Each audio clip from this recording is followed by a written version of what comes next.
Hell of a thing. Ohio. A woman is body slammed by the police because she dared to ask a question. Here it is.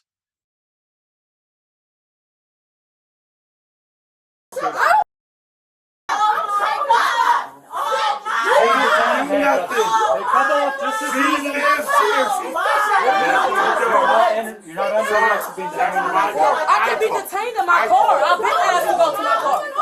With my kids. I don't have my kids. She's gonna make her. See, this is. I'm not even doing No, nothing. no. Bro, I'm Get not. out, please. Hey, Get out. I didn't even do that. Get off me. Whoever will get off me now. Well, get off me. I hope y'all happy because y'all know damn well I didn't do shit. Why did you just slam me? Okay, put it up full mass. You will see the Ohio police officer seen on the video lifting a black woman in the air and body slamming her head first because she questioned, why is she being detained? Let me give you the background to this horrific story. January 2024, Dierra Fields, now 26, was among multiple family members engaged in a chaotic, heated argument that involved some pushing and shoving when Akron police arrived and broke up the fight, separating the family members on opposite sides of their living room. Miss Fields was standing still when Officer Shoemaker began to put her in handcuffs. When she posed the question, why was she being arrested? He said he was only, quote, detaining her. As she continued to question the officer, Shoemaker, without provocation, grabbed the plaintiff, lifted her into the air, and body slammed her head first to the ground, according to the official complaint. He then took Miss Fields outside, put her into his police car.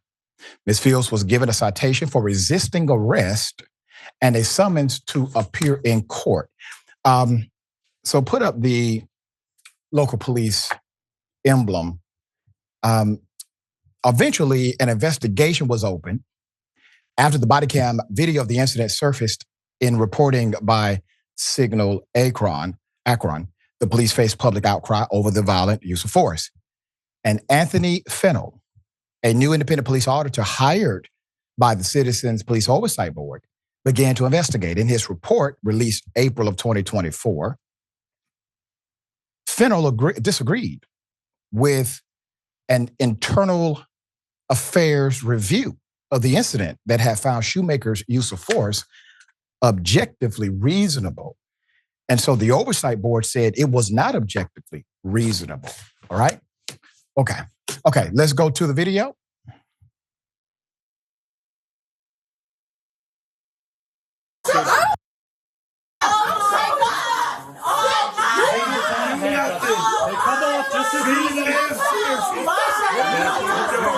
You're not under arrest for being detained in my car. I can be detained in my car. I've been asked to go to my car.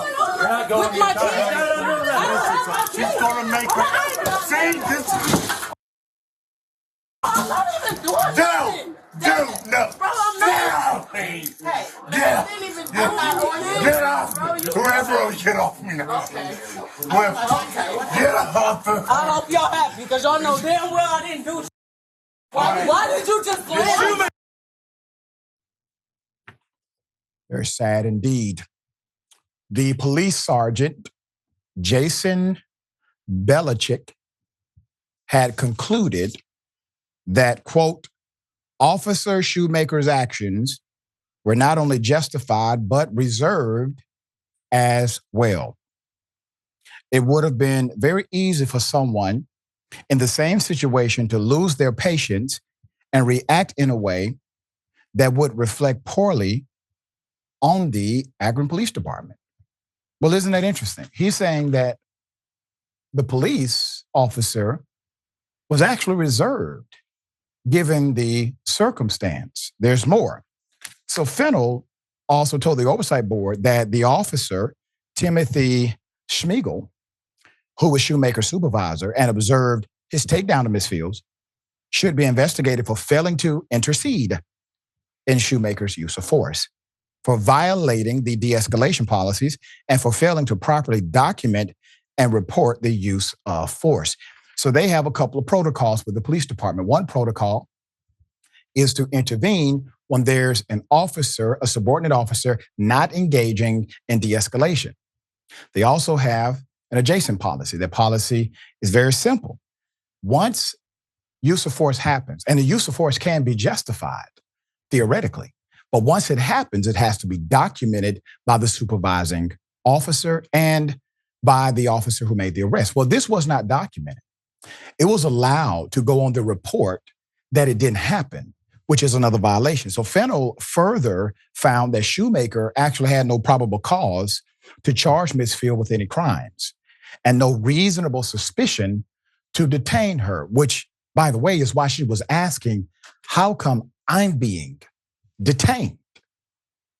And the only charge that was affixed was resisting arrest. There's more. So meanwhile, in the run-up to a criminal trial, Ms. Fields pleaded not guilty to resisting arrest, as well as to obstruction of official business, which was added months after the initial arrest. The lawsuit says the prosecutors offered her a number of, quote, unethical plea agreements to, quote, prevent her from seeking accountability for the harm she suffered, end quote, including pleading guilty in exchange for sealing her record and signing an agreement to waive her right to file a civil lawsuit.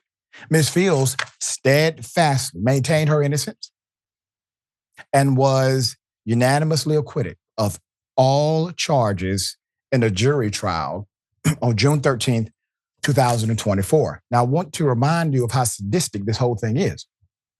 They know it's a bad arrest. They know there's no reason that an interaction should have taken place. There is absolutely no probable cause to charge, but they decide to go forward. And I want you to think about this in a criminal justice context. The prosecutor is telling you this is worthy of Ms. Fields going home and of her not having a criminal charge that's detectable by a background search. Basically, she didn't do it because that was the offer from the prosecutor. But if you insert your constitutional right, which is to go to trial, all of a sudden you're punished by inserting that right constitutionally.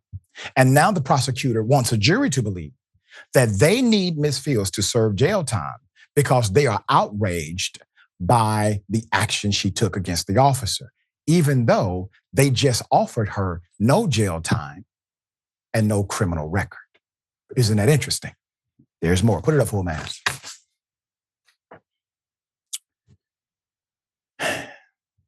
The arrest caused Ms. Fields to lose her job, driving for DoorDash, as well as her place on a list for subsidized housing.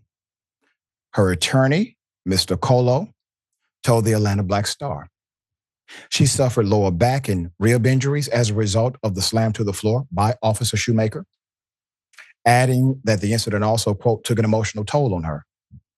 A lawsuit filed in U.S. District Court for the Northern District of Ohio in January against the city, Shoemaker, Schmiegel, and Harding alleges federal violations involving excessive force, malicious prosecution, supervisor liability, municipal liability, and negligence, as well as a state law claim against Shoemaker for assault and battery. This is a very good attorney. This attorney has alleged both federal and state due to the nature of the violations. Most of these charges can go directly to federal court, and he has done that. But the ones that can stick in state court because of the laws that govern the assault, he made sure he filed those as well. Most attorneys would not have done that. Very thankful for the kind of representation she has. We are looking forward to a just outcome. Just sister thoughts here. Yeah, why can't we ask the cops questions. That is such a basic thing that we should be able to do. We're constantly told that if you don't want to end up as a victim of police brutality, you should just comply, right? Just comply with whatever they say, comply, comply, comply. It doesn't matter what the cops are doing. It doesn't matter what the cops are saying. Just comply, comply, comply. And if you don't comply with all of it, whatever happens to you after the fact is your own fault. But what if what the cop is asking of you, or what if what the cop is doing or saying to you is just wrong or unjust or unjustified? You're not even allowed to speak up for yourself anymore, it seems, as we can see from this.